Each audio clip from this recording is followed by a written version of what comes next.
الحمد لله نحمده ونستعينه ونؤمن به ونتوكل عليه ونعوذ بالله من شرور أنفسنا ومن سيئات أعمالنا من يهده الله فلا مضل له ومن يضلل فلا هادي له وأشهد أن لا إله إلا الله وأشهد أن محمدا عبده ورسوله أرسله بالهدى ودين الحق ليظهره على الدين كله وكفى بالله شهيدا اللهم صل على محمد وعلى آل محمد كما صليت على إبراهيم وعلى آل إبراهيم وبارك على محمد وعلى آل محمد كما باركت على إبراهيم وعلى آل إبراهيم إنك حميد مجيد أما بعد فإن خير الكلام كلام الله وخير الحديث كتاب الله وخير الهدي هدي محمد صلى الله عليه وسلم وشر الأمور محدثاتها وكل محدثة بدعة وكل بدعة ضلالة أعوذ بالله من الشيطان الرجيم بسم الله الرحمن الرحيم يا أيها الذين آمنوا اتقوا الله حق تقاته ولا تموتن إلا وأنتم مسلمون يا أيها الناس اتقوا ربكم الذي خلقكم من نفس واحدة وخلق منها زوجها وبث منهما رجالا كثيرا ونساء واتقوا الله الذي تساءلون به والأرحام إن الله كان عليكم رقيبا يا أيها الذين آمنوا اتقوا الله وقولوا قولا سديدا يصلح لكم أعمالكم ويغفر لكم ذنوبكم ومن يطع الله ورسوله فقد فاز فوزا عظيما الذين جعلوا القرآن عضيا فوربك لنسألنهم أجمعين عما كانوا يعملون فاصدع بما تؤمر وأعرض عن المشركين إنا كفيناك المستهزئين. സ്നേഹമുള്ള സഹോദരി സഹോദരന്മാരെ, സത്യവിശ്വാസികളെ, സത്യവിശ്വാസിനികളെ, അള്ളാഹുവിൻ്റെ കൽപ്പനകളെയും നിർദ്ദേശങ്ങളെയും ശരിയായി മനസ്സിലാക്കി അതനുസരിച്ചുകൊണ്ട് ജീവിക്കണമെന്നും എന്നെയും നിങ്ങളെയും ഞാൻ ഓർമ്മപ്പെടുത്തുകയാണ്. എന്നോടും നിങ്ങളോടുമായി വസീയത്ത് ചെയ്യുകയാണ്. സഹോദരങ്ങളെ, നമ്മുടെ സ്വന്തം മാതാപിതാക്കളെക്കാളും അല്ല, നമ്മുടെ ഓരോരുത്തരുടെയും നമ്മുടെ ജീവനേക്കാളും നമ്മെക്കാളും നമ്മൾ സ്നേഹിക്കുന്നതാണ് മഹാനായ റസൂൽ കരീം സല്ലല്ലാഹു അലൈഹി വസല്ലമയെ. അതുകൊണ്ട് തന്നെ പ്രവാചകൻ സല്ലല്ലാഹു അലൈഹി വസല്ലമയെ ആക്ഷേപിക്കുന്ന, അപഹസിക്കുന്ന, പരിഹസിക്കുന്ന ധാരാളം പോസ്റ്റുകളും ആശയങ്ങളും നിരന്തരമായി നമ്മുടെ സോഷ്യൽ മീഡിയകളിൽ വന്നുകൊണ്ടിരിക്കുന്നുണ്ട്. സത്യത്തിൽ നമ്മളൊരു സാമാന്യമായി നമ്മൾ ചിന്തിക്കുകയാണെങ്കിൽ തന്നെ നമ്മൾ ഏതെങ്കിലും ഒരു മതസമൂഹം ആദരിക്കുന്ന ഒരു വ്യക്തിയെ, ഒരു മഹാത്മാവിനെ മറ്റുള്ളവർ അതിൽ വിശ്വാസമില്ലാത്തവരാണെങ്കിലും അവർ പരിഹസിക്കുക, അപഹസിക്കുക, ചീത്ത വിളിക്കുക എന്നൊക്കെ പറഞ്ഞാൽ അതിലെന്ത് ധാർമ്മികതയാണുള്ളത്? അവർക്ക് എന്ത് ധാർമ്മികത പറയുവാനാണ് അവർക്ക് അവകാശമുള്ളത്? നമ്മുടെ സ്വന്തം പിതാവിനെ മറ്റൊരാൾ ചീത്ത വിളിക്കുമ്പോൾ, ആക്ഷേപിക്കുമ്പോൾ, അപഹസിക്കുമ്പോൾ, പരിഹസിക്കുമ്പോൾ അത് കേട്ടു നിൽക്കാൻ ഒരു മകൻ എന്ന നിലക്ക് നമുക്ക് എങ്ങനെ കഴിയും? അങ്ങനെ കഴിയൂലെങ്കിൽ നമ്മുടെ സ്വന്തം മാതാപിതാക്കളെക്കാളും വാലിദിഹി വലദിഹി വന്നാസി അജ്മഈൻ, സർവ്വ മനുഷ്യരെക്കാളും സ്വന്തം മാതാപിതാക്കളെക്കാളും നമ്മൾ സ്നേഹിക്കുന്ന പ്രവാചകൻ സല്ലല്ലാഹു അലൈഹി വസല്ലമയെ അപഹസിക്കുകയും പരിഹസിക്കുകയും ചെയ്യുന്നത് എങ്ങനെ നമുക്ക് സഹിച്ചു നിൽക്കാൻ കഴിയുമെന്നുള്ളതാണ് ഗൗരവമായ കാര്യം. അതുകൊണ്ട് തന്നെ എല്ലാ വിശ്വാസികളുടെയും മനസ്സിനെ അത്യധികമായി വേദനിപ്പിക്കുന്ന, മറ്റുള്ളവരുടെ വേദനകളെ ഒട്ടും മനസ്സിലാക്കാത്ത, യാതൊരു മാനവികതയുമില്ലാത്ത ആളുകളാണ് സത്യത്തിൽ ഇത്തരം ആക്ഷേപങ്ങളും അപഹാസ്യങ്ങളും നടത്തുന്നത് എന്ന കാര്യത്തിൽ യാതൊരു സംശയവുമില്ല. ഈ ഒരു പശ്ചാത്തലത്തിൽ ചില കാര്യങ്ങൾ നമ്മുടെ വിശ്വാസത്തെ പ്രതികൂലമായി ബാധിക്കാതിരിക്കുവാനും ഇതൊക്കെ നമ്മൾ മനസ്സിലാക്കാനും നമ്മുടെ മക്കൾക്കും പുതിയ തലമുറക്കും നമ്മൾ പകർന്നു കൊടുക്കുവാനും ചില ആശയങ്ങൾ ഈ സന്ദർഭങ്ങളിൽ നമ്മുടെ മനസ്സുകളിൽ വരേണ്ടതുണ്ട്. നമ്മൾ ആലോചിക്കേണ്ടത്, മഹാനായ റസൂൽ കരീം സല്ലല്ലാഹു അലൈഹി വസല്ലമയെ കുറിച്ച് പരസ്യമായിട്ടാണ് വിശുദ്ധ ഖുർആനിലൂടെ അള്ളാഹ് പറഞ്ഞത്. പ്രവാചകനെ നേരിട്ട് കണ്ട് അനുഭവിക്കുന്ന നബി സ്വല്ലല്ലാഹു അലൈഹി വസല്ലം വളർന്നു വന്ന സമൂഹത്തിൻ്റെ മുന്നിൽ പച്ചയായിക്കൊണ്ട് അള്ളാഹ് പറഞ്ഞു, വ ഇന്നക ലഅലാ ഖുലുഖിൻ അദീം, താങ്കൾ മഹത്തായ ഒരു സ്വഭാവത്തിൻ്റെ ഉടമയാകുന്നു എന്നാണ്. മഹനീയമായ സ്വഭാവമാണ് താങ്കളുടേത് എന്ന് അള്ളാഹു വിശുദ്ധ ഖുർആനിലൂടെ പരസ്യമായി പറയും. എന്തെങ്കിലും സ്വഭാവപരമായ ഒരു ന്യൂനത പ്രവാചകൻ ഉണ്ടെങ്കിൽ അത് നബിയെ നേരിൽ കാണുന്ന, നബി വളർന്ന ആ സമൂഹത്തിൽപ്പെട്ട ഏറ്റവും കൊടിയ ശത്രുക്കൾ, പ്രവാചകനെ കൊല്ലാനും ഇസ്ലാം മതത്തെ തകർക്കാനും യുദ്ധം നയിച്ച ആക്ഷേപങ്ങളും ആരോപണങ്ങളും ഉന്നയിച്ച ആളുകൾ പറയണ്ടേ, ഇന്ന സ്വഭാവങ്ങളൊക്കെ തകരാറുകളൊക്കെ ഉള്ള ആളുകളാണ് ഈ ആളുകൾ. ഇന്ന് ഉന്നയിക്കുന്ന ഈ ആക്ഷേപങ്ങളും ഈ തകരാറുകളൊക്കെ മഹാനായ റസൂൽ കരീം സ്വല്ലല്ലാഹു അലൈഹി വസല്ലം ഉണ്ടെങ്കിൽ ഈ വാക്ക് ഖുർആൻ പറയുമ്പോൾ അവർ ചോദ്യം ചെയ്യില്ലേ സുഹൃത്തുക്കളെ, എങ്ങനെയാണ് ഇങ്ങനെ ഒരു പ്രവാചകനെ മഹത്തായ സ്വഭാവത്തിൻ്റെ ഉടമയായി പ്രഖ്യാപിക്കാന്ന്?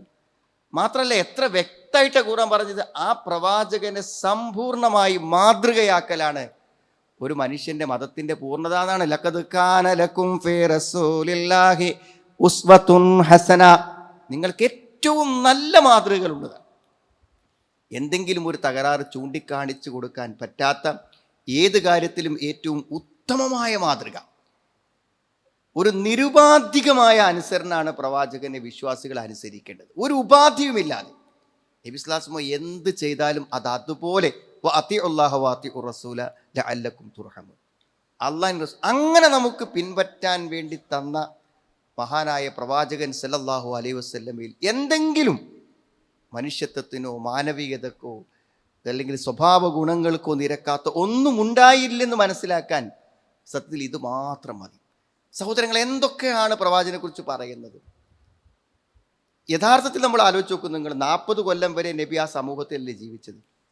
ഈ വ്യത്യസ്തമായിട്ടുള്ള ആരോപണങ്ങൾ പറയുന്ന ആളുകൾ മനസ്സിലാക്കേണ്ടത്, എല്ലാ അരാജകത്വത്തിനും അവസരമുണ്ടായിരുന്ന ഒരു സമൂഹത്തിൽ, എന്ത് തോന്നിയാസവും ചെയ്യാൻ സാഹചര്യമുണ്ടായിരുന്ന ഒരു സമൂഹത്തിൽ 40 വയസ്സ് വരെ ഒരു യുവാവായി ജീവിച്ചിട്ട് ആ 40 കൊല്ലത്തിലിടക്ക് ഒരു കളവ് പോലും പറഞ്ഞതായി തെളിയിക്കാൻ പറ്റാത്ത ഒരു വ്യക്തിത്വത്തെ പ്രവാചകത്വം കിട്ടി പ്രവാചകനായി ലോകത്തിന് മുഴുവൻ മാതൃകയായി ജീവിക്കുന്ന സമയത്താണ് ഇത്തരത്തിലുള്ള ആരോപണങ്ങളും ആക്ഷേപങ്ങളും പ്രവാചകന്റെ ജീവിതത്തിൽ ഉന്നയിക്കുന്നതെന്ന് നമ്മൾ ആലോചിക്കണം. സത്യത്തിൽ അന്നു ജീവിച്ചിരുന്ന ശത്രുക്കളായ ആളുകൾ പറഞ്ഞ ആരോപണങ്ങളിൽ ഇത് ഏതെങ്കിലും ഉണ്ടോ? ഇന്ന് ഈ ആളുകൾ പറയുന്ന ഏതെങ്കിലും കാര്യങ്ങൾ നബി സ്വല്ലല്ലാഹു അലൈഹി വസല്ലമയെ കുറിച്ച് അവരൊന്നും പറഞ്ഞിട്ടില്ല. അവരന്ന് പറഞ്ഞതിന് മുഴുവനും ഖുർആൻ മറുപടി പറയുന്നുണ്ട്. വഇൻ യകാദുല്ലദീന കഫറൂ ലയുസ്ലിഖൂനക ബിഅബ്സാരിഹിം ലമ്മാ സമിഉദ്ദിക്ർ വയഖൂലൂന ഇന്നഹു ലമജ്നൂൻ.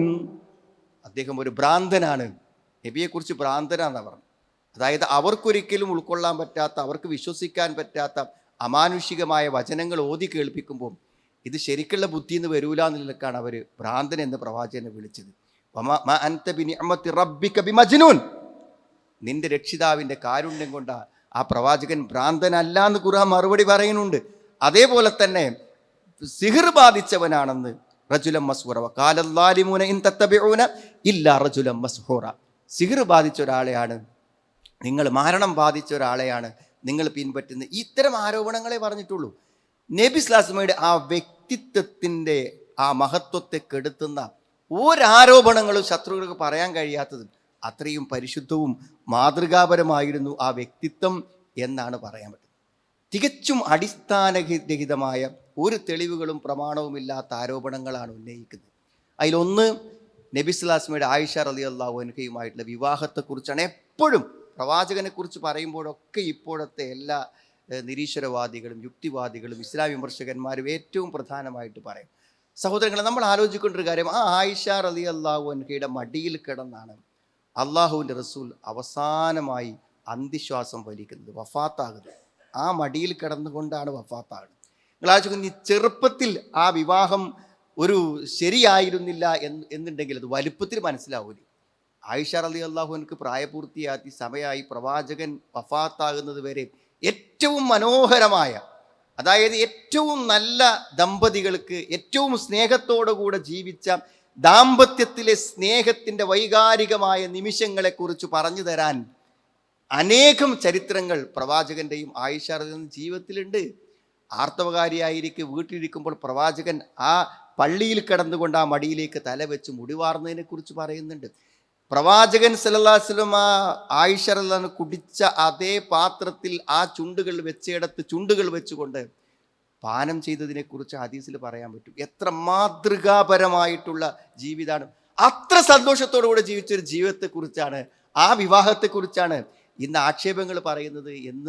എത്രമാത്രം വിരോധാഭാസമാണ്. പിന്നെ ഏറ്റവും പ്രധാനമായിട്ട് ഉന്നയിക്കുന്ന ഒരു കാര്യമാണ് എന്താണ്, ബനൂ ഖുറൈള യുദ്ധത്തിൽ കുറേ ആളുകളെ വധിച്ചു എന്നുള്ളത്.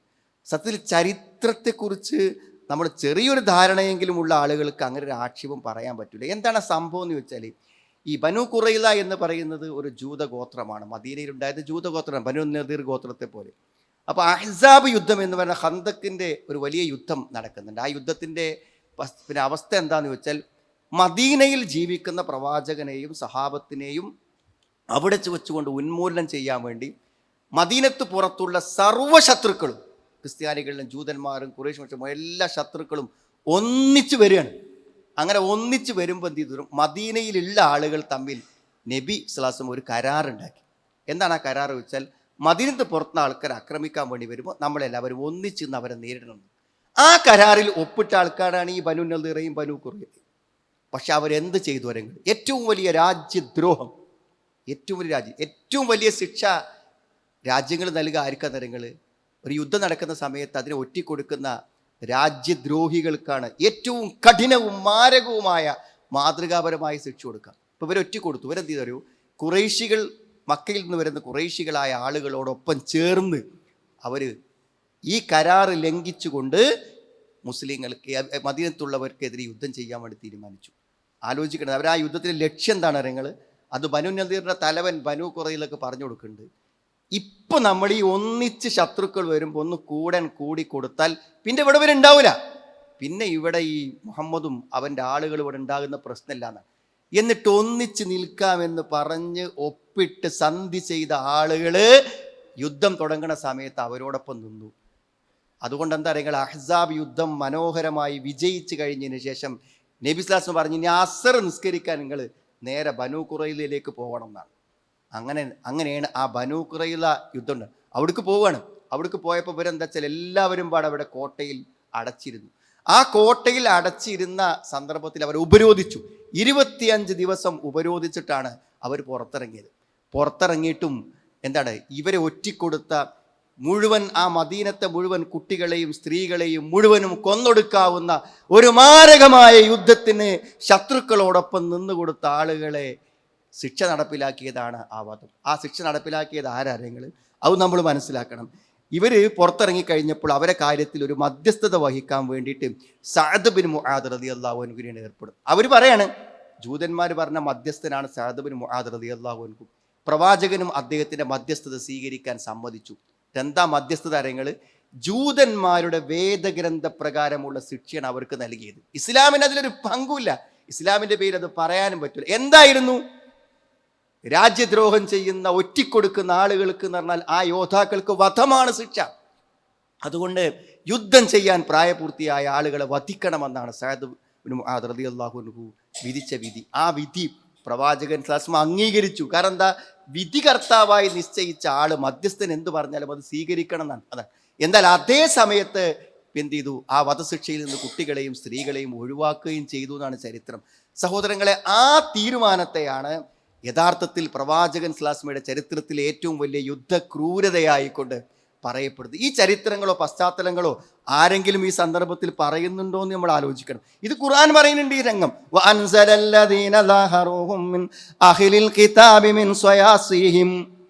ആ കോട്ടകളിൽ നിന്ന് വേദക്കാരായ ആളുകളെ നിങ്ങൾ എന്ത് ചെയ്തു, പുറത്തേക്ക് കൊണ്ടുവന്നു. അവർ ഉപരോധിച്ച് മുസ്ലിങ്ങൾ പുറത്തു കൊണ്ടുവന്നാണ്. അവിടെ മനസ്സിൽ നിങ്ങൾ ഭയമിട്ട് കൊടുത്തു. ഫരീഖൻ തഖ്തുലൂൻ വതഅ്സിറൂന ഫരീഖ, ഒരു കൂട്ടം ആളുകളെ നിങ്ങൾ കൊലപ്പെടുത്തി, ഒരു കൂട്ടം ആളുകളെ നിങ്ങൾ ബന്ധനസ്ഥരാക്കി എന്ന് ഖുർആൻ പറയുന്നത് ഈ ഒരു പശ്ചാത്തലത്തിലാണ്. ഞാൻ ഇത്തരം ചരിത്രത്തിലുള്ള സംഭവങ്ങൾ എടുത്തു വെച്ചിട്ടാണ് സത്യത്തിൽ തികച്ചും സത്യവിരുദ്ധമായിട്ടുള്ള ആരോപണങ്ങൾ നബി സ്വല്ലല്ലാഹു അലൈഹി വസല്ലമയുടെ പേരിൽ ഉന്നയിക്കുന്നത് നമ്മൾ മനസ്സിലാക്കണം. ഇത് പറയാൻ കാരണം, ഇത്തരത്തിൽ ഓരോ കാര്യങ്ങൾ നമ്മൾ പരിശോധിക്കുമ്പോഴും ഇതുപോലെയുള്ള കാര്യങ്ങളെ ചരിത്രത്തിൽ നടത്തിയെടുത്തിട്ടോ തെറ്റായി വ്യാഖ്യാനിച്ചിട്ടോ ഒക്കെയാണ് യഥാർത്ഥത്തിൽ പ്രവാചകൻ സല്ലല്ലാഹു അലൈഹി വസല്ലമയെയും ആക്ഷേപിക്കുന്നത് നമ്മൾ മനസ്സിലാക്കണം. ഈ ചരിത്രപരമായ വസ്തുതകളെ നമ്മൾ ശരിക്കും ഉൾക്കൊള്ളാൻ വേണ്ടി ശ്രമിക്കുകയാണെങ്കിൽ ഏത് കാര്യത്തിലും ഇവരുണ്ടാക്കുന്ന ഏത് ആശയക്കുഴപ്പങ്ങൾക്കും മറുപടി പറയാൻ നമുക്ക് സാധിക്കുന്നതാണ്. വിശുദ്ധ ഖുർആൻ ഈ കാര്യത്തെക്കുറിച്ചാണ് സൂറത്ത് ഹിജ്റിൽ പറഞ്ഞത്, അല്ലദീന ജഅലുൽ ഖുർആന അലീം. ഇസ്ലാമിനെതിരെ ആക്ഷേപങ്ങളും ആരോപണങ്ങളും ഉന്നയിക്കുന്ന ആളുകളെക്കുറിച്ച് പറഞ്ഞപ്പോൾ ഒരു ഖുർആനെ പല ഖണ്ഡങ്ങളാക്കിയതാണ്. ഇത് ഖുർആൻ ചില ആൾക്കാർ പറഞ്ഞത് സ്മാരണമാണെന്ന് പറഞ്ഞു, അത് കവിതയാണെന്ന് പറഞ്ഞു, അത് മറ്റുള്ള വേദഗ്രന്ഥങ്ങളിൽ നിന്ന് കോപ്പി അടിച്ചതാണെന്ന് പറഞ്ഞു, എന്തെല്ലാം ആരോപണങ്ങൾ പറഞ്ഞു. ആ ആരോപണങ്ങളെക്കുറിച്ച് പറഞ്ഞിട്ട് അള്ളാഹു പറയാണ്, ഇത്തരം ആരോപണങ്ങൾ ഈ സത്യമതത്തിനെതിരെ പറയുന്ന ആളുകളുണ്ടല്ലോ, അവരെ എല്ലാവരെയും നാം ഒരുമിച്ച് കൂട്ടുക തന്നെ ചെയ്യും. സുഹൃത്തുക്കളെ, ഈ ഒരു വാക്കും വെറുതെ ആവില്ല. ഈ ആരോപണങ്ങളും അന്യായമായി ഇസ്ലാമിനെതിരെ ഉന്നയിക്കുന്ന ഈ സംഗതികളൊക്കെ പറയുന്ന ആളുകളും അതിനെ അനുകൂലിക്കുന്ന ആളുകളും അതിനെ ലൈക്ക് ചെയ്യുന്ന ആളുകളും അതിനെ കമൻറ്റ് ചെയ്യുന്ന ആളുകളും ഒക്കെ അള്ളാഹുവിൻ്റെ കണക്കിൽ കൃത്യമായിട്ട് അമ്മാഖാനു യഅലമൂൻ, അവർ പ്രവർത്തിക്കുന്ന കാര്യങ്ങളെക്കുറിച്ച് അവരറിയുന്നുണ്ട്. അതുകൊണ്ട് ഫസ്തഅ്ബിമാ തുഅ്മർ, നിന്നോട് കൽപ്പിക്കപ്പെട്ട കാര്യം എന്താണോ ഇസ്ലാം, അത് നീ പരസ്യമായി ഉറക്കെ പറയുക എന്നാണ്. നീ ഇസ്ലാമിൻ്റെ ആശയങ്ങളെ ആദർശങ്ങളെ നീ ഉറക്കെ പറഞ്ഞോന്നാണ്. അങ്ങനെ ഉറക്കെ പറയുമ്പോൾ എന്ത് നിനക്ക് പറ്റിയാലും ഇന്നാ കഫൈനാക്കൽ മുസ്തഹ്സിഈൻ, ഈ പരിഹസിക്കുന്ന ആളുകളെ കാര്യം ഞാൻ നോക്കിക്കോളാം, അവർക്ക് ഞാൻ മതി എന്നാണ് അള്ളാഹു പറഞ്ഞത്. സുഹൃത്തുക്കൾ, അത് ശരിക്കും സംഭവിച്ചിട്ടുണ്ട്. മഹാനായ റസൂൽ കരീം സല്ലല്ലാഹു അലൈഹി വസല്ലമയെ ആക്ഷേപിച്ച് അന്യായമായി ആക്ഷേപിച്ചവരൊക്കെ മരിക്കണിന് മുമ്പ് അത് അനുഭവിച്ചിട്ടേ പോയിട്ടുള്ളൂ. സത്യത്തിൽ ബദറിൽ കൊല്ലപ്പെട്ട ഖുറൈശികളുടെ പ്രമുഖന്മാരെല്ലാം ഏറ്റവും ശക്തമായി പ്രവാചകനെതിരെ ആരോപണങ്ങളും ആക്ഷേപങ്ങളും ഉന്നയിച്ച് പരിഹസിച്ച ആൾക്കാരാണ്. അവരൊക്കെ അതിൻ്റെ ദുരന്ത ഫലങ്ങൾ അനുഭവിച്ച് മാരകമായ ശിക്ഷകൾ അനുഭവിച്ചിട്ടേ പോയിട്ടുള്ളൂ. അതാണ് അള്ളാഹു പറഞ്ഞത്, ഇന്നാ കഫൈനാക്കൽ മുസ്തഹ്സിഈൻ, പരിഹസിക്കുന്ന ആളുകൾക്ക് ഞാൻ മദീനാണ്. അല്ലദീന യജ്അലൂന മഅല്ലാഹി ഇലാഹൻ ആഖർ ഫസൗഫ യഅലമൂൻ, അവർ അല്ലാഹുവിനോട് പങ്കു ചേർത്ത ആളുകളാണ്, അവർ ശേഷം മനസ്സിലാക്കിക്കൊള്ളുന്നതാണ്. വലഖദ് നഅലമു അന്നക യളീഖു സദ്റുക ബിമാ യഖൂലൂൻ, അവർ പറയുന്നത് കേട്ട് നിന്റെ മനസ്സ് വേദനിക്കുന്നുണ്ട് എന്ന് നാം മനസ്സിലാക്കിയിരിക്കുന്നു. ഫസബ്ബിഹ് ബിഹംദി റബ്ബിക വകും മിനസ് സാജിദീൻ, അതുകൊണ്ട് നീ നിന്റെ രക്ഷിതാവിനെ സ്തുതിക്കുക, അവനെ പ്രകീർത്തിക്കുകയും ചെയ്യുക, നീ സാഷ്ടാംഗം ചെയ്യുന്നവരിൽ ഉൾപ്പെടുക. വഅ്ബുദ് റബ്ബക ഹത്താ യഅതിയകൽ യഖീൻ, നിനക്ക് മരണം വരുന്നത് വരെ നീ എന്ത് ചെയ്യുക, അള്ളാഹുവിനെ ആരാധിക്കുക എന്നാണ്. നോക്കൂ, നിങ്ങൾ ഇതിൽ ഏതെങ്കിലുമൊക്കെ ഒന്ന് ചിന്തിച്ചാൽ തന്നെ നമുക്കിത് മനസ്സിലാവും.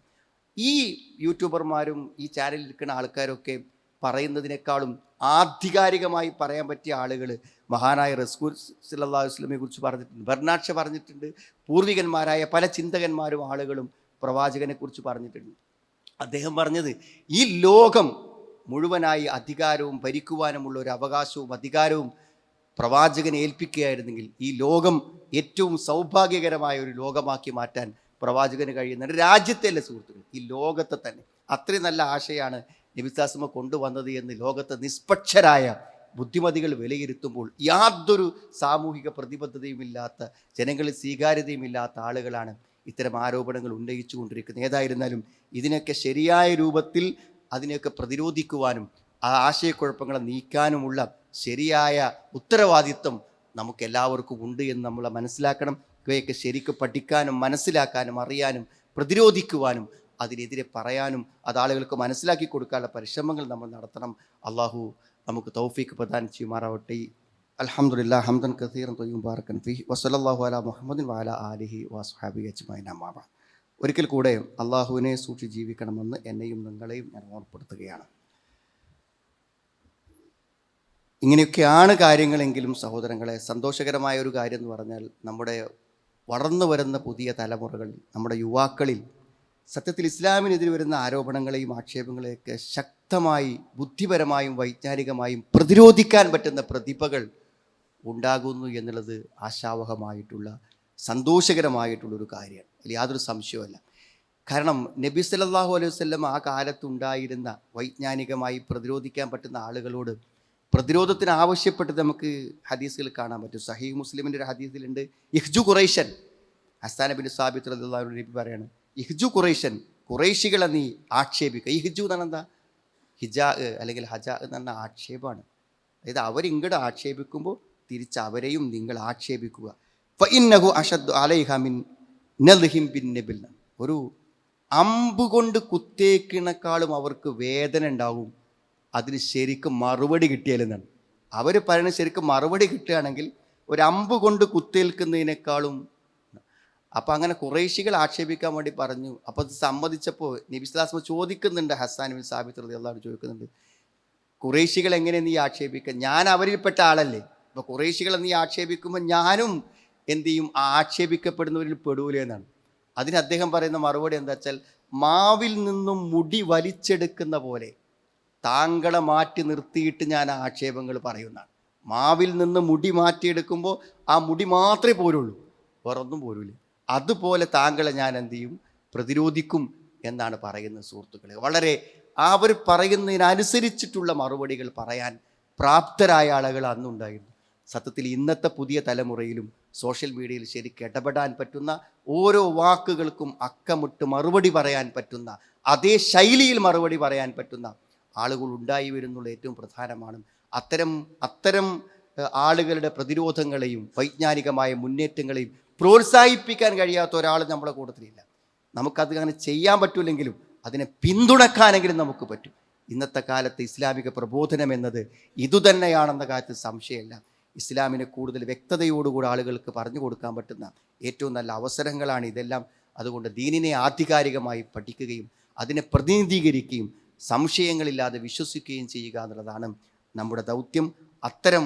ആ ദൗത്യം ഭംഗിയായി നിർവഹിക്കുവാൻ അള്ളാഹു നമുക്ക് എല്ലാവർക്കും തൗഫീക്ക് പ്രദാനം ചെയ്യുമാറാവട്ടെ. അള്ളാഹു നിൻ്റെ ദീനിനെ സഹായിക്കുന്നവരെ നീ സഹായിക്കണമേ റഹ്മാനെ.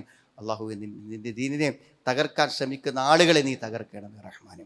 അള്ളാഹു ഞങ്ങളിന്ന് വന്നുപോയ തെറ്റുകളെ ഞങ്ങൾക്ക് നീ പുറത്തു മാപ്പാക്കി തരണമേ റഹ്മാനെ. ഞങ്ങളുടെ ഇണകളിൽ നിന്ന് സന്താനങ്ങളിൽ ഞങ്ങൾക്ക് നീ കൺകുർമ്മ പ്രദാനം ചെയ്യണമേ നാഥ. ആഫിയത്തും ആരോഗ്യവും ഞങ്ങൾക്ക് നീ പ്രദാനം ചെയ്യണമേ റഹ്മാനെ. അല്ലാഹുമ്മ ഫിൽ മുഅ്മിനീന വൽ മുഅ്മിനാത്ത് റബ്ബന സ്രിഫ് അന്നാ അദാബ ജഹന്നം ഇന്ന അദാബഹാ കാന ഗറാമ ഇന്നഹാ സാഅത് മുസ്തഖറൻ വ മുഖാമ റബ്ബനാ ഹബ് ലനാ മിൻ അസ്വാജിനാ വ ദുർരിയ്യാതിനാ ഖുർറത അഅ്യുൻ വജ്അൽനാ ലിൽ മുത്തഖീന ഇമാമ റബ്ബനാ തഖബ്ബൽ മിന്നാ ഇന്നക അൻതസ് സമീഉൽ അലീം വതുബ് അലൈനാ ഇന്നക അൻതത് തവ്വാബുർ റഹീം റബ്ബനാ ആതിനാ ഫിദ് ദുനിയാ ഹസന വഫിൽ ആഖിറതി ഹസനതൻ വഖിനാ അദാബൻ നാർ വൽഹംദുലില്ലാഹി റബ്ബിൽ ആലമീൻ.